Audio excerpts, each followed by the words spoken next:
بسم الله الرحمن الرحيم وما الحياة الدنيا إلا لعب ولهو وللدار الآخرة خير للذين يتقون أفلا تعقلون الدنيا فنا ليس للدنيا ثبوت إنما الدنيا كبحر يحتوي سمكا وحوت إنما الدنيا كبحر الحمد لله وحده والصلاة والسلام على من لا نبي بعده أما بعد فأعوذ بالله من الشيطان الرجيم بسم الله الرحمن الرحيم وما الحياة الدنيا إلا متاع الغرور وقال رسول الله صلى الله عليه وسلم ما أنا في الدنيا إلا كراكب استظل تحت شجرة ثم راح وتركها সম্মানিত উপস্থিতি, আজকে আমরা যে বিষয়টি নিয়ে আলোচনা করব এই বিষয়টির শিরোনাম হচ্ছে আদ-দুনিয়া মাতাউল গুরুর, দুনিয়া হচ্ছে ধোঁকার সামগ্রী। সম্মানিত উপস্থিতি, আল্লাহ সুবহানাহু ওয়া তাআলা পবিত্র কালামে মাজিদে ইরশাদ করেন, ওয়ামাল হায়াতুদ দুনিয়া ইল্লা লাইবুন ওয়া লাহওয়ুন ওয়ালাদ-দারুল আখিরাতু খায়রুল লিল্লাযিনা ইয়াত্তাকুন আফালা তা'কিলুন। আল্লাহ তাআলা বলছেন, ওয়ামাল হায়াতুদ দুনিয়া ইল্লা লাইবুন ওয়া লাহওয়ুন, দুনিয়ার জীবন এটা ক্রীড়া কৌতুক ব্যতীত আর কিছুই নয়। ওয়ালাদ-দারুল আখিরাতু খায়রুল লিল্লাযিনা ইয়াত্তাকুন, আর মুত্তাকিনদের জন্য, পরহেজগারদের জন্য আখিরাতের আবাসই হচ্ছে শ্রেষ্ঠতর। আফালা তা'কিলুন, তোমরা কি বুঝো না? আল্লাহ তাআলা এই আয়াতের মধ্যে বলছেন যে মুত্তাকিনদের জন্য আখিরাতের আবাসই হচ্ছে শ্রেষ্ঠতর, আর দুনিয়া এটা হচ্ছে ক্রীড়া কৌতুক ব্যতীত আর কিছুই নয়। অন্য আয়াতে আল্লাহ সুবহানাহু ওয়া তাআলা আরো স্পষ্ট রূপে বর্ণনা করছেন, ওয়ামা হাযিহিল হায়াতুদ দুনিয়া ইল্লা লাহওয়ুন ওয়া লাইবুন। আল্লাহ তাআলা বলছেন, এই দুনিয়ার জীবন এটা ক্রীড়া কৌতুক ব্যতীত আর কিছুই নয়। ওয়া ইন্নাদ-দারাল আখিরাতা লাহিয়াল হাইওয়ান, পরকালের গৃহই চিরস্থায়ী। লাউ কানু ইয়ালামুন, যদি তারা জানতো। তো এই দুইটি আয়াতে আল্লাহ তাআলা একই কথা বলছেন, দুনিয়ার জীবন এটা হচ্ছে ক্রীড়া কৌতুক ব্যতীত আর কিছুই নয়, আর আখিরাতের গৃহ, আখিরাতের আবাস এটাই হচ্ছে চিরস্থায়ী। আল্লাহ সুবহানাহু ওয়া তাআলা সূরা আলী ইমরানের মধ্যে আরো ইরশাদ করেন, ওয়ামাল হায়াতুদ দুনিয়া ইল্লা মাতাউল গুরুর, দুনিয়ার জীবন এটা ধোঁকার সামগ্রী ছাড়া আর কিছুই নয়। ওয়ামাল হায়াতুদ দুনিয়া ইল্লা মাতাউল গুরুর, দুনিয়ার জীবন এটা ধোঁকার সামগ্রী ছাড়া আর কিছুই নয়। এই ক্ষণস্থায়ী পৃথিবী যেটার পিছনে আমরা ছুটতে ছুটতে ক্লান্ত হয়ে যাচ্ছি, এই যে দুনিয়া যেটাকে উপার্জন করার জন্য আমরা আমাদের সমস্ত শক্তিগুলো ব্যয় করছি, আল্লাহ তাআলা এই দুনিয়ার ব্যাপারে বলছেন, ওয়ামাল হায়াতুদ দুনিয়া ইল্লা মাতাউল গুরুর, এই দুনিয়া এটা হচ্ছে ধোঁকার সামগ্রী। দুনিয়া হচ্ছে ধোঁকার সামগ্রী, দুনিয়া হচ্ছে ক্রীড়া কৌতুক ছাড়া আর কিছুই নয়। রাসূলুল্লাহ সাল্লাল্লাহু আলাইহি ওয়াসাল্লাম ইরশাদ করেন, মা আনা ফিদ দুনিয়া ইল্লা কারাকিবিন ইস্তাযাল্লা তাহতা শাজারাতিন সুম্মা রাহা ওয়া তারাকাহা। রাসূল বলছেন, দুনিয়ায় আমার উদাহরণ হচ্ছে একজন মুসাফিরের ন্যায়, যে একটি গাছের ছায়ায় কিছু সময় বিশ্রাম নিল, অতঃপর সেখান থেকে চলে গেল। রাসূল সাল্লাল্লাহু আলাইহি ওয়াসাল্লাম নিজের উদাহরণ দিচ্ছেন দুনিয়ার সাথে ওই মুসাফিরের ন্যায়, যে মুসাফির হাঁটতে হাঁটতে ক্লান্ত হয়ে একটি গাছের নিচে কিছু সময় আশ্রয় নিল, বিশ্রাম নিল, অতঃপর সেই গাছের নিচ থেকে আবার হাঁটা শুরু করলো। তো একটি গাছের নিচে একজন মুসাফির যখন বসে, তখন সেই গাছটিকে নিয়ে কখনো স্বপ্নীল কল্পনা করে না, কাল্পনিক জগতে হারিয়ে যায় না, বরং সে বুঝে যে কিছু সময় পর এই গাছের নিচ থেকে আমাকে উঠে চলে যেতে হবে। ঠিক তেমনি ভাবে আমি আপনি দুনিয়াতে আছি, কেমন যেন একটি গাছের নিচে কিছুক্ষণ অবস্থান করছি, কিছুক্ষণ পর আখিরাতের গন্তব্যের দিকে এই গাছের নিচ থেকে আমি এবং আপনি আবারও হাঁটা শুরু করব। সুতরাং একজন মুসাফির যখন গাছের নিচে বসে, সেই গাছটিকে নিয়ে কাল্পনিক চিন্তা করে না, কল্পনার জগতে হারিয়ে যায় না, ঠিক তেমনি ভাবে আমাকে আপনাকেও হারিয়ে গেলে চলবে না, বরং আমাদের বুঝতে হবে যে আল্লাহ সুবহানাহু ওয়া তাআলা আমাদেরকে দুনিয়াতে পাঠিয়েছেন কিছু সময়ের জন্য। এখানে আমরা ক্ষণস্থায়ী কিছু সময় থাকব, কেমন যেন আমরা গাছের নিচে আশ্রয় নিয়ে আছি, কিছু সময় পরে আমাকে আপনাকে এখান থেকে উঠে আবার চলে যেতে হবে। রাসূলুল্লাহ সাল্লাল্লাহু আলাইহি ওয়াসাল্লাম অন্য হাদিসের মধ্যে ইরশাদ করেন, আন ইবনে ওমর রাদিয়াল্লাহু আনহু আখাযা রাসূলুল্লাহ সাল্লাল্লাহু আলাইহি ওয়াসাল্লাম বিয়াদি আও বিবাদি জাসাদি ফাকালা কুন ফিদ দুনিয়া গরীবান আও আবিরা সাবিল ওয়াউদ নাফসাকা ফি আহলিল কুবুর। আব্দুল্লাহ ইবনে ওমর রাদিয়াল্লাহু তাআলা আনহু বলেন যে রাসূল সাল্লাল্লাহু আলাইহি ওয়াসাল্লাম একবার আমার হাত ধরলেন এবং বললেন, কুন ফিদ দুনিয়া কাআন্নাকা গরীবান, তুমি দুনিয়াতে বসবাস করো অপরিচিত ব্যক্তির ন্যায়, আও আবিরা সাবিল, অথবা মুসাফিরের ন্যায়, ওয়াউদ নাফসাকা ফি আহলিল কুবুর, তুমি নিজেকে কবরের অধিবাসী মনে করো। রাসূলুল্লাহ সাল্লাল্লাহু আলাইহি ওয়াসাল্লাম আব্দুল্লাহ বিন ওমর রাদিয়াল্লাহু তাআলা আনহুকে বলছেন, কুন ফিদ দুনিয়া কাআন্নাকা গরীবান, তুমি দুনিয়াতে গরীব লোকের মতো থাকো, অপরিচিত লোকের ন্যায় থাকো, আও আবিরা সাবিল, অথবা একজন মুসাফিরের ন্যায় থাকো, ওয়াউদ নাফসাকা ফি আহলিল কুবুর, আর তুমি তোমাকে কবরের অধিবাসী মনে করো। এভাবেই রাসূলুল্লাহ সাল্লাল্লাহু আলাইহি ওয়াসাল্লাম আব্দুল্লাহ বিন ওমর রাদিয়াল্লাহু তাআলা আনহুকে শিক্ষা দিয়েছেন যে তুমি তোমার নিজেকে কবরের অধিবাসী মনে করো, তুমি মনে করো যে তোমাকে কবরে যেতে হবে, আর দুনিয়াতে তুমি একজন মুসাফিরের ন্যায় থাকো, দুনিয়াতে তুমি একজন অপরিচিত ব্যক্তির ন্যায় থাকো। রাসূলুল্লাহ সাল্লাল্লাহু আলাইহি ওয়াসাল্লাম দুনিয়ার ব্যাপারে বলেন, ক্বালা রাসূলুল্লাহ সাল্লাল্লাহু আলাইহি ওয়াসাল্লাম ইন্নামা ইয়াকফি আহাদুকুম মিনাদ দুনিয়া কাকদরি যাদির রাকিব। রাসূল সাল্লাল্লাহু আলাইহি ওয়াসাল্লাম বলেন, একজন মুসাফিরের পাথেয় যতটুকু হয় ততটুকু দুনিয়ার সামগ্রী তোমাদের জন্য যথেষ্ট। আল্লাহর রাসূল আমাদের উপদেশ দিচ্ছেন, ইন্নামা ইয়াকফি আহাদুকুম মিনাদ দুনিয়া কাকদরি যাদির রাকিব, একজন মুসাফিরের পাথেয় যতটুকু হয় ততটুকু দুনিয়ার সামগ্রী তোমাদের জন্য যথেষ্ট। সম্মানিত উপস্থিতি, আল্লাহর রাসূল বললেন যে একজন মুসাফিরের পাথেয় যতটুকু থাকে অতটুকু দুনিয়ার সামগ্রী তোমাদের জন্য যথেষ্ট। আসুন তো একটু চিন্তা করি, একজন মুসাফিরের সামগ্রী কি থাকে? একজন মুসাফির যখন সফরে বের হয় তখন সে সব সময় একটা জিনিস চিন্তা করে যে আমার সফরের পাথেয়, আমার সফরের যা আমি নিয়ে যাব সামানা, সফরের সামানাপত্র, মালপত্র, এটা যাতে বেশি না হয়, সে চেষ্টা করে সফরের জিনিসপত্র যত কমানো যায়। এজন্যই আমরা যখন ট্যুরে বের হই, যখন সফরে বের হই, তখন দেখা যায় আমাদের ব্যাগের মধ্যে কি থাকে? কয়েকটি জামা কাপড়, এক বোতল পানি, যদি দূরের সফর হয় তাহলে কিছু শুকনো খাবার, এছাড়া আর কোনো পাথেও থাকে না। তো সুতরাং রাসূলুল্লাহ সাল্লাল্লাহু আলাইহি ওয়াসাল্লাম এটাই বলছেন যে যখন তুমি সফরে বের হও বা একজন মুসাফির যখন সফরে বের হয় তখন তার পাথেও যতটুকু হয় ঠিক দুনিয়ার সামগ্রীও যাতে তোমাদের অতটুকুই তোমাদের জন্য যথেষ্ট হয়। অথচ আজকে আমরা আমাদের বাসায় একটু লক্ষ্য করি, একটু তাকাই, কত ধরনের আসবাবপত্র আমাদের বাসায় রয়েছে, কত ধরনের আসবাবপত্র আমাদের বাসায় রয়েছে, কত ভোগ বিলাসের সামগ্রী।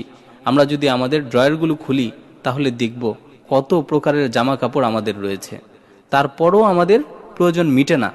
অথচ রাসূল সাল্লাল্লাহু আলাইহি ওয়াসাল্লাম আমাদেরকে বলছেন, ইন্নামা ইয়াকফি আহাদুকুম মিনাদ দুনিয়া কাকদরি যাদির রাকিব, তোমাদের জন্য দুনিয়ার সামগ্রী অতটুকুই যথেষ্ট একজন মুসাফির তার পাথেও যতটুকু গ্রহণ করে থাকে। অন্য হাদিসের মধ্যে রাসূলুল্লাহ সাল্লাল্লাহু আলাইহি ওয়াসাল্লাম আমাদেরকে লক্ষ্য করে বলেন, ইন্নাদ দুনিয়া খাদিরাতুন হুলুওয়াতুন ওয়া ইন্নাল্লাহা মুস্তাখলিফাকুম ফিহা ফায়ানজুরু কাইফা তা'মালুন ফাত্তাকুদ দুনিয়া। রাসূল বলছেন, দুনিয়া সবুজ শ্যামল চাকচিক্যপূর্ণ, ওয়া ইন্নাল্লাহা মুস্তাখলিফাকুম ফিহা, আল্লাহ তাআলা এই দুনিয়ায় তোমাদেরকে প্রতিনিধিত্ব দান করেছেন। ফায়ানজুরু কাইফা তা'মালুন, তিনি দেখবেন তোমরা দুনিয়াতে এসে কি আচরণ করো। আল্লাহ তাআলা আমাদের কি দুনিয়ায় পাঠিয়েছেন, এটা হচ্ছে চাকচিক্যপূর্ণ একটি দুনিয়া। ইন্নাদ দুনিয়া হুলুওয়াতুন খাদিরাতুন, এটা হচ্ছে চাকচিক্যপূর্ণ। ওয়া ইন্নাল্লাহা মুস্তাখলিফাকুম ফিহা, আল্লাহ তাআলা এই দুনিয়াতে আমাদেরকে প্রতিনিধিত্ব দান করেছেন। ফায়ানজুরু কাইফা তা'মালুন, আল্লাহ তাআলা দেখবেন আমরা এই দুনিয়াতে এসে কি আমল করি, আমরা কি করি, এটা আল্লাহ তাআলা দেখবেন। আমরা দুনিয়ার পিছনেই পড়ে যাই নাকি আল্লাহকে স্মরণ রাখি, এই জিনিসটাই আল্লাহ সুবহানাহু ওয়া তাআলা দেখবেন। রাসূলুল্লাহ সাল্লাল্লাহু আলাইহি ওয়াসাল্লাম বলেন, ইন্না লিকুল্লি উম্মাতিন ফিতনা, প্রত্যেকটি জাতিরই কিছু ফিতনার সামগ্রী ছিল, পরীক্ষার সামগ্রী ছিল। ওয়া ফিতনাতু উম্মতি আল মাল, আর আমার উম্মতের ফিতনা হচ্ছে সম্পদ। রাসূল সাল্লাল্লাহু আলাইহি ওয়াসাল্লাম হাদিসের মধ্যে স্পষ্ট করে বলছেন, ইন্না লিকুল্লি উম্মাতিন ফিতনা, প্রত্যেকটি জাতিরই ফিতনার কিছু সামগ্রী ছিল। ও ফিতনাতু উম্মতি আল মাল, আমার উম্মতের ফিতনা হচ্ছে ধন সম্পদ। আসলে আমরা দেখছি যে এই দুনিয়ার সম্পদ এটা মারাত্মক ফিতনা। দুনিয়ার সম্পদ এটা মারাত্মক ফিতনা। আজকে এই ফিতনার মধ্যে আমরা সকলেই আবদ্ধ। এই ফিতনার পিছনে আমরা ছুটে বেড়াচ্ছি। রাসূলুল্লাহ সাল্লাল্লাহু আলাইহি ওয়াসাল্লাম আরো বলেন, ওয়াল্লাহি মাল ফাকরা আখশা আলাইকুম ওয়ালাকিন আখশা আলাইকুম আন তুবসিতা আলাইকুমুদ দুনিয়া কামা বুসিতাত আলা মান কানা ক্বাবলাকুম ফাতানাফাসুহা কামা তানাফাসুহা ফাতুহলিকাকুম কামা আহলাকাতহুম। আল্লাহি, আল্লাহর শপথ করে বলছি, আমি তোমাদের ব্যাপারে দারিদ্রতার ভয় করছি না, তবে তোমাদের ব্যাপারে দুনিয়ার প্রশস্ততার ভয় করছি, যেভাবে তোমাদের পূর্ববর্তীদের জন্য দুনিয়াকে প্রশস্ত করে দেয়া হয়েছিল। অতঃপর তারা যেভাবে দুনিয়াকে নিয়ে প্রতিযোগিতায় লিপ্ত হয়েছিল, তোমরাও সেভাবে দুনিয়াকে নিয়ে প্রতিযোগিতায় লিপ্ত হয়ে যাবে। পরিশেষে দুনিয়া তোমাদেরকে ধ্বংস করে ছাড়বে, যেভাবে তোমাদের পূর্ববর্তীদেরকে ধ্বংস করেছিল। ফাতুহলিকাকুম কামা আহলাকাতহুম, পরিশেষে দুনিয়া তোমাদেরকে ধ্বংস করে ছাড়বে, যেভাবে তোমাদের পূর্ববর্তীদেরকে ধ্বংস করেছিল। তো রাসূল সাল্লাল্লাহু আলাইহি ওয়াসাল্লাম বলছেন যে আমি তোমাদের ব্যাপারে দারিদ্রতার ভয় করছি না, আমি তোমাদের ধনাঢ্যতার ভয় করছি, সচ্ছলতার ভয় করছি, যে দুনিয়া তোমাদের সামনে প্রশস্ত করে দেওয়া হবে, তোমরা দুনিয়াকে নিয়ে প্রতিযোগিতায় লিপ্ত হবে, যেভাবে তোমাদের পূর্ববর্তীরা দুনিয়াকে নিয়ে প্রতিযোগিতায় লিপ্ত হয়েছিল। ফাতুহলিকাকুম কামা আহলাকাতহুম, অতঃপর দুনিয়া তোমাদেরকে ধ্বংস করে ছাড়বে, যেভাবে তোমাদের পূর্ববর্তীদেরকে ধ্বংস করেছিল। প্রিয় উপস্থিতি, আজকে আমরা দেখছি যে এই দুনিয়া, এই ধ্বংসাত্মক দুনিয়া আজকে আমাদেরকে ধ্বংস করে ছাড়ছে। আজকে এই তুচ্ছ দুনিয়ার জন্য ভাই তার আপন ভাইকে হত্যা করছে। এই ক্ষণস্থায়ী দুনিয়ার জন্য আদরের সন্তান তার পিতামাতাকে হত্যা করছে, পিতামাতার অবাধ্যচারণ করছে। এই সামান্য দুনিয়ার জন্য কত আত্মীয়তার সম্পর্কই না নষ্ট হয়েছে। সম্মানিত উপস্থিতি, আজকে আমরা দেখছি এই দুনিয়ার জন্য আমরা আমাদের স্রষ্টাকে ভুলে গেছি, আমাদের রাব্বুল আলামিনকে ভুলে গেছি, আমরা স্রষ্টার ইবাদতকে ভুলে গেছি। আজকে সামান্য দুনিয়ার ভোগ বিলাসের জন্য হালাল হারাম সকল কাজই আমরা করছি। আমরা বাছাই করছি না কোনটা হালাল কোনটা হারাম। রাসূলুল্লাহ সাল্লাল্লাহু আলাইহি ওয়াসাল্লাম এজন্যই তো বলেছেন, আলা ইন্নাদ দিনারা ওয়াদ দিরহামা আহলাকা মান কানা ক্বাবলাকুম হুমা মুহলিকাকুম। জেনে রাখো, ইন্নাদ দিনারা ওয়াদ দিরহামা, দিনার এবং দিরহাম টাকা পয়সা তোমাদের পূর্ববর্তীদেরকে ধ্বংস করেছিল, ওয়া হুমা মুহলিকাকুম, আর এগুলো তোমাদেরকেও ধ্বংস করবে। জেনে রেখো, দিনার এবং দিরহাম টাকা পয়সা ধন সম্পদ এগুলো তোমাদের পূর্ববর্তীদেরকে ধ্বংস করেছিল, এগুলো তোমাদেরকেও ধ্বংস করে ছাড়বে। আমরা আজকে দেখছি, হ্যাঁ সত্যই এই টাকা পয়সা ধন সম্পদ আমাদেরকে ধ্বংসের দ্বার প্রান্তে নিয়ে গেছে। আজকে আমরা ধ্বংসের দ্বার প্রান্তে এসে উপনীত হয়েছি। আমরা সবাই টাকার পিছনে ছুটছি, অর্থের পিছনে ছুটছি। আমরা আমাদের প্রতিপালককে ভুলে গেছি, আমাদের স্রষ্টাকে ভুলে গেছি, আমাদের রাব্বুল আলামিনকে ভুলে গেছি। এজন্য আল্লাহ সুবহানাহু ওয়া তাআলা পবিত্র কালামে মাজিদে আমাদেরকে লক্ষ্য করে বলছেন, ইয়া আইয়ুহান নাস ইন্না ওয়া'দাল্লাহি হাক্কুন ফালা তাগুররান্নাকুমুল হায়াতুদ দুনিয়া। হে মানুষেরা, হে লোক সকল, ইন্না ওয়া'দাল্লাহি হক, জেনে রাখো আল্লাহর ওয়াদা সত্য। ফালা তাগুররান্নাকুমুল হায়াতুদ দুনিয়া, দুনিয়ার জীবন যাতে তোমাদেরকে প্রতারিত না করে, দুনিয়ার জীবন যাতে তোমাদেরকে ধোঁকায় না ফেলে, দুনিয়ার জীবন যাতে তোমাদের প্রতারিত না করে। আজকে এই দুনিয়ার জীবন আমাদেরকে প্রতারিত করে ছেড়েছে। আজকে আমরা দুনিয়ার পিছনে ছুটছি, ছুটতে ছুটতে আমরা ক্লান্ত, তারপরও আমরা দুনিয়ার পিছু ছাড়ছি না। আমরা দুনিয়ার পিছনে ছুটতে ছুটতে এখন ক্লান্ত হয়ে যাচ্ছি। সম্মানিত উপস্থিতি, রাসূলুল্লাহ সাল্লাল্লাহু আলাইহি ওয়াসাল্লাম বলেন, লাউ কানা লি ইবনে আদম ওয়াদিয়ান মিন মালিন লাবতাগা সালিসান ওয়ালা ইয়ামলাউ জাওফু ইবনে আদম ইল্লা তুরাব ওয়া ইয়াতুবুল্লাহু আলা মান তাব। রাসূল বলছেন, যদি বনি আদমের 2 পাহাড় পরিমাণ স্বর্ণ থাকে, যদি বনি আদমের 2 পাহাড় পরিমাণ সম্পদ থাকে, লাবতাগা সালিসান, তারপরও বনি আদম তৃতীয় আরেকটি পাহাড় সম্পদ চায়, সম্পদের তৃতীয় আরেকটি পাহাড় সে কামনা করে, ওয়ালা ইয়ামলাউ জাওফু ইবনে আদম ইল্লা তুরাব। বনি আদমের অন্তর, বনি আদমের মুখ, কবরের মাটি যতক্ষণ পর্যন্ত তার মুখে না ঢুকে ততক্ষণ পর্যন্ত তার অন্তর পরিতৃপ্ত হয় না। আসলেই আজকে আমরা দেখছি, যার একটি বাড়ি আছে সে চায় আমার যদি আরো 2টি বাড়ি হতো। যার 1 কোটি টাকা ব্যাংক ব্যালেন্স আছে সে চায় আমার যদি আরো 2 কোটি টাকা ব্যাংক ব্যালেন্স হতো। বনি আদম সম্পদের পাগল, তার মুখ ততক্ষণ পর্যন্ত ভরে না, তার অন্তর ততক্ষণ পর্যন্ত পরিতৃপ্ত হয় না যতক্ষণ না কবরের মাটি তার মুখে ঢুকে। রাসূলুল্লাহ সাল্লাল্লাহু আলাইহি ওয়াসাল্লাম বলেন, আন আনাসিন আনিন নবী সাল্লাল্লাহু আলাইহি ওয়াসাল্লাম قال ينادي مناد دعوا الدنيا لأهلها دعوا الدنيا لأهلها دعوا الدنيا لأهلها من أخذ من الدنيا أكثر مما يكفيه أخذ جيفة। আনাস বিন মালিক রাদিয়াল্লাহু তাআলা আনহু তিনি বলেন, রাসূলুল্লাহ সাল্লাল্লাহু আলাইহি ওয়াসাল্লাম বলেছেন, ইউনাদি মুনাদিন, প্রত্যেক দিন একজন আহ্বানকারী ডেকে ডেকে বলতে থাকে, দাউদ দুনিয়া লি আহলিহা, দুনিয়া দুনিয়াদারদের জন্য রেখে দাও। দাউদ দুনিয়া লি আহলিহা, দুনিয়া দুনিয়াদারদের জন্য রেখে দাও। দাউদ দুনিয়া লি আহলিহা, দুনিয়া দুনিয়াদারদের জন্য রেখে দাও। মান আখাযা মিনাদ দুনিয়া আকসারা মিম্মা ইয়াকফিহি আখাযা জিফাতান, যে প্রয়োজনের অধিক দুনিয়ার সামগ্রী গ্রহণ করলো সে মৃত বস্তু নিয়ে টানাটানি করলো। মান আখাযা আকসারা মিম্মা ইয়াকফিহি আখাযা জিফাতান, যে প্রয়োজনের অধিক দুনিয়ার সামগ্রী গ্রহণ করলো সে কেমন যেন মৃত সামগ্রী নিয়ে, মৃত জন্তু নিয়ে টানাটানি করলো।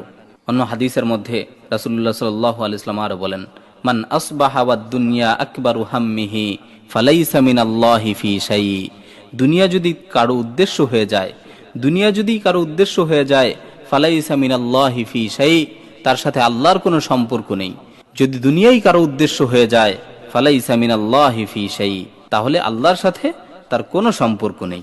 রাসূলুল্লাহ সাল্লাল্লাহু আলাইহি ওয়াসাল্লাম মুআয ইবনে জাবাল রাদিয়াল্লাহু তাআলা আনহুকে যখন ইয়ামেনে পাঠাচ্ছিলেন তখন তাকে লক্ষ্য করে বললেন, আন মুআয ইবনে জাবাল আন্না রাসূলুল্লাহ সাল্লাল্লাহু আলাইহি ওয়াসাল্লাম লাম্মা বাআথা বিহি ইলাল ইয়ামান ক্বালা ইয়্যাকা ওয়াত তানাউম ফাইন্না ইবাদাল্লাহ লাইসু বিল মুতানাঈমিন। মুআয ইবনে জাবাল রাদিয়াল্লাহু তাআলা আনহুকে রাসূল সাল্লাল্লাহু আলাইহি ওয়াসাল্লাম যখন ইয়েমেনে পাঠাচ্ছিলেন তখন তাকে লক্ষ্য করে বললেন, ইয়্যাকা ওয়াত তানাউম, হে মুআয, আমি তোমাকে ভোগ বিলাসিতা থেকে বিরত থাকতে বলছি। ইয়্যাকা ওয়াত তানাউম, আমি তোমাকে বিলাসিতা থেকে সাবধান করছি।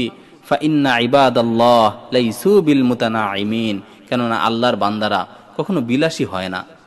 ফাইন্না ইবাদাল্লাহ লাইসু বিল মুতানাঈমিন, জেনে রেখো আল্লাহর বান্দারা কখনো বিলাসী হয় না। তো মুআয বিন জাবাল রাদিয়াল্লাহু তাআলা আনহুকে যখন রাসূল সাল্লাল্লাহু আলাইহি ওয়াসাল্লাম ইয়ামানে পাঠাচ্ছিলেন তাকে নসিহত করে বলছিলেন, ইয়্যাকা ওয়াত তানাউম, হে মুআয, আমি তোমাকে ভোগ বিলাস থেকে সতর্ক করছি, বিলাসিতা থেকে সতর্ক করছি। ফাইন্না ইবাদাল্লাহ লাইসু বিল মুতানাঈমিন, জেনে রেখো আল্লাহর বান্দারা কখনো বিলাসী হয় না। সুতরাং হে প্রিয় ভাই, বিলাসিতাকে ত্যাগ করতে হবে। সাহাবায়ে কেরাম রাদিয়াল্লাহু আনহুম এবং রাসূল সাল্লাল্লাহু আলাইহি ওয়াসাল্লাম এই বিলাসিতাকে ত্যাগ করেছিলেন। এজন্যই তারা ইসলামকে সমগ্র পৃথিবীতে বিজয় লাভ করতে পেরেছিলেন, এজন্যই তারা ইসলামকে প্রতিষ্ঠিত করতে পেরেছিলেন। অথচ আমরা ইসলাম প্রতিষ্ঠা করতে চাই কিন্তু বিলাসিতা ত্যাগ করতে চাই না। প্রিয় ভাই, যদি ইসলাম প্রতিষ্ঠা করতে হয়, যদি দিন কায়েমের সংগ্রামে আমাদের নামতে হয়, যদি জিহাদ ফি সাবিলিল্লাহর কাজে আমাদেরকে নামতে হয়, তাহলে আমাদেরকে বিলাসিতা ছাড়তে হবে। কেননা বিলাসিতা হচ্ছে জিহাদের শত্রু। শেখ উসামা রাহিমাহুল্লাহ তিনি বলেছিলেন, বিলাসিতা হচ্ছে জিহাদের শত্রু। এজন্যই তো তিনি সে আরবের সুউচ্চ প্রাসাদ ছেড়ে আফগানিস্তানে চলে এসেছিলেন, নিজের জন্য গুহাগুলোকে বেছে নিয়েছিলেন আরবের সেই শাহী প্রাসাদের পরিবর্তে। সাহাবায়ে কেরাম রাদিয়াল্লাহু আনহুম এমনকি রাসূল সাল্লাল্লাহু আলাইহি ওয়াসাল্লাম বিলাসিতাকে ত্যাগ করেছিলেন। এজন্যই তাদের মাধ্যমে আল্লাহ সুবহানাহু ওয়া তাআলা দিন কায়েমের মতো এই মহৎ কাজটি আঞ্জাম দিয়েছিলেন। আমরাও যদি বিলাসিতাকে ছাড়তে পারি তাহলে আল্লাহ সুবহানাহু ওয়া তাআলা আমাদের মাধ্যমে এই কাজটি নেবেন। আসুন না একটু ঘুরে আসি, সাহাবায়ে কেরাম রাদিয়াল্লাহু আনহুমের জীবন একটু দেখে আসি রাসূল সাল্লাল্লাহু আলাইহি ওয়াসাল্লাম কিভাবে দিন কাটাতেন। আন আবি হুরায়রা রাদিয়াল্লাহু আনহু قال ما شبع آل محمد صلى الله عليه وسلم من طعام 3 أيام حتى قبض। আবু হুরায়রা রাদিয়াল্লাহু তাআলা আনহু বলেন, রাসূল সাল্লাল্লাহু আলাইহি ওয়াসাল্লামের পরিবার কখনো 3 দিন পরিতৃপ্তির সাথে খাবার খায়নি। আল্লাহর রাসূলের পরিবার কখনো 3 দিন পরিতৃপ্তির সাথে খাবার খায়নি। রাসূল সাল্লাল্লাহু আলাইহি ওয়াসাল্লাম যিনি হচ্ছেন সাইয়্যিদুল মুরসালিন, নবীদের মধ্যে সর্বশ্রেষ্ঠ, মাখলুকের মধ্যে সর্বশ্রেষ্ঠ, সেই মুহাম্মদুর রাসূলুল্লাহ সাল্লাল্লাহু আলাইহি ওয়াসাল্লাম এবং তার পরিবার কখনো 3 দিন পরিতৃপ্তির সাথে খাবার খেতে পারেনি। সম্মানিত উপস্থিতি, আজকে আমরা কত ভোগ বিলাসের সাথে জীবন কাটাচ্ছি। আমরা যখন খাবার খেতে নেই, শত শত আইটেম আমাদের টেবিলে থাকে, অথচ রাসূল সাল্লাল্লাহু আলাইহি ওয়াসাল্লাম এবং তার পরিবার কখনো 3 দিন পরিতৃপ্তির সাথে খাবার খেতে পারেনি। হযরত ওমর ইবনুল খাত্তাব রাদিয়াল্লাহু তাআলা আনহু একবার রাসূল সাল্লাল্লাহু আলাইহি ওয়াসাল্লামের ঘরে প্রবেশ করলেন। দেখলেন রাসূল সাল্লাল্লাহু আলাইহি ওয়াসাল্লাম খেজুরের চাটাইয়ের উপর শোয়ার কারণে রাসূলুল্লাহ সাল্লাল্লাহু আলাইহি ওয়াসাল্লামের পিঠে খেজুরের চাটাইয়ের দাগ লেগে গেছে। তখন ওমর ইবনুল খাত্তাব রাদিয়াল্লাহু তাআলা আনহু চোখের পানি ছেড়ে দিলেন এবং বললেন, ইয়া রাসূলুল্লাহ, দুনিয়ার রাজা বাদশারা কত ভোগ বিলাসের সাথে থাকে, কত আলিশান বিছানায় তারা ঘুমায়, অথচ আপনি হচ্ছেন সাইয়্যিদুল মুরসালিন, অথচ আপনার পিঠে খেজুরের পাতার দাগ পড়ে গেছে। তখন ওমর রাদিয়াল্লাহু তাআলা আনহুকে লক্ষ্য করে রাসূল সাল্লাল্লাহু আলাইহি ওয়াসাল্লাম বললেন, হে ওমর, তুমি চিন্তা করছো কেন? তুমি কেন আফসোস করছো? তুমি কি জানো না, দুনিয়ার রাজা বাদশাদের ভোগ বিলাস যা করার সেটা তো তারা দুনিয়াতেই করে নিচ্ছে, কারণ আখিরাতে তো তাদের জন্য কোনো কিছুই নেই। আর জেনে রাখো, আমাদের ভোগ বিলাস, আমাদের শান্তি, এটা তো আখিরাতে অপেক্ষা করছে। তো রাসূল সাল্লাল্লাহু আলাইহি ওয়াসাল্লাম ওমর রাদিয়াল্লাহু তাআলা আনহুকে বলেছিলেন, ওমর, আমাদের ভোগ বিলাস, আমাদের শান্তি, আমাদের আরাম আয়েশ, এটা তো আমাদের জন্য জান্নাতে অপেক্ষা করছে। সুতরাং এই দুনিয়াতে আমরা বিলাসিতা করব না, দুনিয়াতে আমরা বিলাসিতাকে ত্যাগ করব। সাহাবায়ে কেরাম রাদিয়াল্লাহু আনহুমকে রাসূল সাল্লাল্লাহু আলাইহি ওয়াসাল্লাম এই বিলাসিতা বিমুখ শিক্ষাই দিয়েছিলেন। এজন্যই তো আমরা দেখি যে সাহাবায়ে কেরাম রাদিয়াল্লাহু আনহুম কখনো বিলাসিতা করতেন না। সালমান ফারসি রাদিয়াল্লাহু তাআলা আনহু তিনি একজন কিন্দি মহিলাকে বিয়ে করেছিলেন। বিয়ের পর শ্বশুরালয়ে সাজানো বাসর ঘর তিনি পছন্দ করলেন না। তিনি নির্দেশ দিলেন বাসর ঘর থেকে যাতে সব ধরনের সাজসজ্জাগুলো খুলে ফেলা হয়। অতঃপর যখন তিনি দেখলেন যে তার বাসর ঘরের অনেক দামি দামি আসবাবপত্র যখন তিনি দেখলেন, তখন তিনি চোখের পানি ছেড়ে দিলেন এবং বললেন, আমার বন্ধু মুহাম্মদ সাল্লাল্লাহু আলাইহি ওয়াসাল্লাম আমাকে ওসিয়ত করেছিলেন, দুনিয়ায় তোমার জিনিসপত্র যেন একজন মুসাফিরের সাজ সরঞ্জামের মতো হয়। আমার বন্ধু মুহাম্মদ সাল্লাল্লাহু আলাইহি ওয়াসাল্লাম আমাকে ওসিয়ত করেছিলেন, দুনিয়ায় তোমার সাজ সরঞ্জাম, দুনিয়ায় তোমার আসবাবপত্র, এগুলো যাতে একজন মুসাফিরের মতো হয়। হযরত আবু যর গিফারী রাদিয়াল্লাহু তাআলা আনহুর বাড়িতে একজন লোক আসলো। সে যখন আবু যর গিফারী রাদিয়াল্লাহু তাআলা আনহুর ঘরে ঢুকলো, তখন দেখতে পেল যে ঘরে কোনো আসবাবপত্র নেই। লোকটি জিজ্ঞেস করলো, হে আবু যর, আপনার সামানাপত্র কোথায়? আবু যর রাদিয়াল্লাহু তাআলা আনহু তখন উত্তর দিলেন, আখিরাতে আমার একটি বাড়ি আছে, আমার সব উৎকৃষ্ট সামগ্রী সেখানে পাঠিয়ে দেই। আবু যর রাদিয়াল্লাহু তাআলা আনহুকে যখন জিজ্ঞাসা করলো, আবু যর, তোমার আসবাবপত্র কোথায়? আবু যর রাদিয়াল্লাহু তাআলা আনহু কত সুন্দর উত্তর দিলেন। তিনি বললেন, আখিরাতে আমার একটি বাড়ি আছে, আমার যত মূল্যবান সামগ্রী আছে, দামি সামগ্রী আছে, এগুলো সব আমি আখিরাতের সেই বাড়িতে পাঠিয়ে দিই। আসলেই আল্লাহ সুবহানাহু ওয়া তাআলা তাদের জন্য জান্নাত রেডি করে রেখেছিলেন।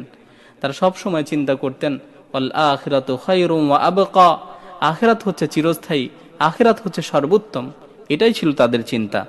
এজন্যই তো সাহাবায়ে কেরাম রাদিয়াল্লাহু আনহুম দুনিয়াকে বর্জন করেছিলেন, কারণ তারা জানতেন দুনিয়া এটা হচ্ছে ক্ষণস্থায়ী, আর আখিরাতই হচ্ছে সর্বশ্রেষ্ঠ। এভাবেই সাহাবায়ে কেরাম রাদিয়াল্লাহু আনহুম দুনিয়ার থেকে অনেক বিমুখ ছিলেন। আব্দুর রহমান ইবনে আউফ রাদিয়াল্লাহু তাআলা আনহু রোজাদার অবস্থায় ছিলেন। তার খাদেম তার সামনে ইফতার নিয়ে আসলো।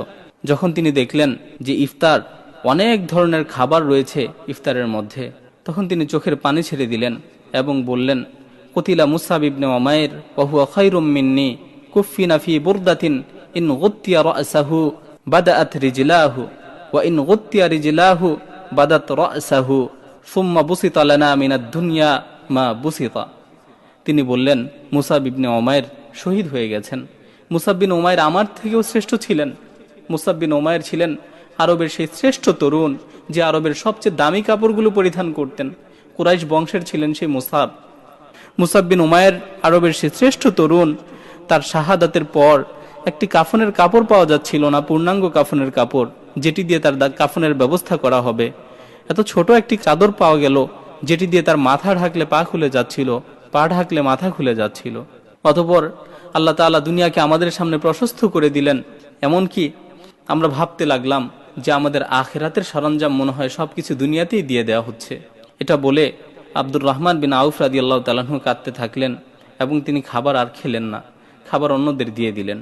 তো সাহাবায়ে কেরাম রাদিয়াল্লাহু আনহুম তাদের কাছে অর্থ সম্পদ সবকিছু থাকা সত্ত্বেও তারা ভয় করতেন, হয়তো আমাদের আখিরাতের সব কিছু দুনিয়াতে দিয়ে দেওয়া হচ্ছে, আখিরাতে মনে হয় আমরা কিছু পাবো না।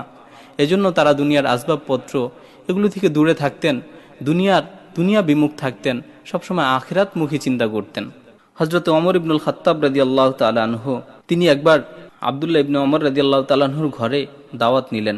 আব্দুল্লাহ ইবনে ওমর রাদিয়াল্লাহু তাআলা আনহুর ঘরে যখন তিনি দাওয়াতে গেলেন, তখন যে দেখলেন দস্তরখানের মধ্যে আছে গোশত, রুটি আর ঘি। তখন ওমর রাদিয়াল্লাহু তাআলা আনহু উঠে গেলেন এবং বললেন যে গোশত এবং রুটি থাকার পরও তুমি ঘি কেন আনলে? আব্দুল্লাহ বিন ওমর রাদিয়াল্লাহু তাআলা আনহু তখন বললেন যে আমি তো বাজারে গিয়েছিলাম আপনার জন্য গোশত কিনতে, কিন্তু দেখলাম গোশতের দাম অনেক কম, অতঃপর গোশতের যে টাকাটা বেঁচে ছিল সেটা দিয়ে আমি ঘি কিনেছি। তখন ওমর রাদিয়াল্লাহু তাআলা আনহু বললেন, আমার বন্ধু রাসূল সাল্লাল্লাহু আলাইহি ওয়াসাল্লামকে কখনোই আমি এক তরকারির বেশি দিয়ে খাবার খেতে দেখিনি। এটাই ছিল সাহাবায়ে কেরাম রাদিয়াল্লাহু আনহুম এবং রাসূল সাল্লাল্লাহু আলাইহি ওয়াসাল্লামের অবস্থা। তারা সব সময় আখিরাতকে প্রাধান্য দিতেন, দুনিয়া বিমুখ ছিলেন তারা। অথচ আজকে আমরা কত আইটেমের তরকারি দিয়ে খাবার খাই, তারপরও আমরা পরিতৃপ্ত না, তারপরও আমরা আল্লাহর শুকরিয়া আদায় করি না, তারপরও আমরা মনে করি যে দুনিয়াতে আমাদের আরো অনেক কিছু প্রয়োজন। অথচ সাহাবায়ে কেরাম রাদিয়াল্লাহু আনহুম সব সময় দুনিয়া বিমুখ ছিলেন, সব সময় দুনিয়া বিমুখতাকেই পছন্দ করতেন। হযরত ওমর রাদিয়াল্লাহু তাআলা আনহু যখন অর্ধজাহানের খলিফা, অর্ধজাহান শাসন করছেন, তার সময়ে একের পর এক রাজ্য মুসলমানরা বিজয় করছে, গনিমতের অভাব নেই, সম্পদের অভাব নেই, বিলাসিতার সকল সামগ্রী কেমন যেন আল্লাহ সুবহানাহু ওয়া তাআলা মুসলমানদের জন্য ব্যবস্থা করে দিয়েছেন। কিন্তু তখনও ওমর রাদিয়াল্লাহু তাআলা আনহু মোটা মোটা কাপড় পরিধান করে খিলাফতের দায়িত্ব পালন করছেন, সামান্য কিছু খাবার ভক্ষণ করে দিন অতিবাহিত করছেন। এই অবস্থা দেখে ওমর রাদিয়াল্লাহু তাআলা আনহুর কন্যা হাফসা রাদিয়াল্লাহু তাআলা আনহা তার পিতাকে লক্ষ্য করে বললেন, ইয়া আমিরাল মুমিনিন লাউ লাবিস্তা আলিয়ানা মিন থাওবিকা হাযা ওয়া আকালতা আতিয়াবা মিন তাআমিকা হাযা ক্বাদ ফাতাহাল্লাহু আলাইকাল আরদ ওয়া আওসা আলাইকার রিজক। হে আমিরুল মুমিনিন, যদি আপনি এই মোটা কাপড়গুলোর পরিবর্তে একটু পাতলা কাপড় পরিধান করতেন এবং এই সাধারণ খাবারগুলোর পরিবর্তে একটু ভালো খাবার খেতেন, আল্লাহ তাআলা তো অনেক ভূখণ্ডে আপনাকে বিজয় দান করেছেন এবং আপনার জন্য রিজিকের দরজাকে প্রশস্ত করে দিয়েছেন। তখন ওমর রাদিয়াল্লাহু তাআলা আনহু তার কন্যাকে বললেন, হে হাফসা, তুমি কি দেখোনি রাসূল সাল্লাল্লাহু আলাইহি ওয়াসাল্লাম কত সাদাসিধে জীবন যাপন করেছেন, কত দুঃখ দুর্দশার মধ্য দিয়ে দিন অতিবাহিত করেছেন। আমার বন্ধু আবু বকর সিদ্দিক রাদিয়াল্লাহু আনহু সেও কত কষ্ট করে রাজত্ব পরিচালনা করেছেন। আমিও তাদের মতো দুঃখ দুর্দশার মধ্য দিয়ে জীবন অতিবাহিত করতে চাই। ইনশাআল্লাহ আমি আমার বন্ধুদের সাথে জান্নাতে একত্রিত হয়ে আনন্দ উদযাপন করব। ওমর রাদিয়াল্লাহু তাআলা আনহু তার কন্যাকে কত উত্তম জবাবই না দিলেন। প্রিয় ভাই, এটা ছিল সাহাবায়ে কেরাম রাদিয়াল্লাহু আনহুমের অবস্থা, এটাই ছিল রাসূল এবং সাহাবীদের অবস্থা। কারণ রাসূলুল্লাহ সাল্লাল্লাহু আলাইহি ওয়াসাল্লাম থেকে তারা এই দীক্ষা এবং এই শিক্ষাই পেয়েছিলেন। প্রিয় উপস্থিতি, আজকে আমরা দিন কায়েম করতে চাই, আজকে আমরা জিহাদ ফি সাবিলিল্লাহর মতো গুরুত্বপূর্ণ একটি ইবাদতের মধ্যে অংশগ্রহণ করতে চাই, অথচ আমাদের মাঝে এখনো দেখা যায় কত বিলাসিতা, অনেক বিলাসিতা রয়েছে, যে বিলাসিতাগুলোর মাঝে এখনো আমরা ডুবে আছি। প্রিয় ভাই, যারা দিন কায়েম করতে চায়, যারা আল্লাহর জমিন আল্লাহর দিনকে বিজয় করতে চায়, যারা আল্লাহর দিনের জন্য, ইলাই কালিমাতুল্লাহর জন্য নিজের জীবনকে উৎসর্গ করতে চায়, তাদেরকে অবশ্যই বিলাসিতা ত্যাগ করতে হবে, বিলাসিতা বিমুখ জীবন যাপন করতে হবে, আখেরাতমুখী জীবন করতে হবে। যে জীবন শুধু আখেরাতকে নিয়ে বেশি বেশি চিন্তা করবে, দুনিয়াকে ক্ষণস্থায়ী মনে করবে। সম্মানিত উপস্থিতি, সুতরাং আসুন না আমরা দুনিয়া বিমুখ জীবন যাপন করি, আমরা আমাদের চিন্তা চেতনাগুলোকে আখেরাতমুখী করি। রাসূলুল্লাহ সাল্লাল্লাহু আলাইহি ওয়াসাল্লাম বলেন, মান আহাব্বা দুনিয়াহু আদররা বিআখিরাতিহি ওয়া মান আহাব্বা আখিরাতাহু আদররা দুনিয়াহু ফাআথিরু মা ইয়াবকা আলা মা ইয়াফনা।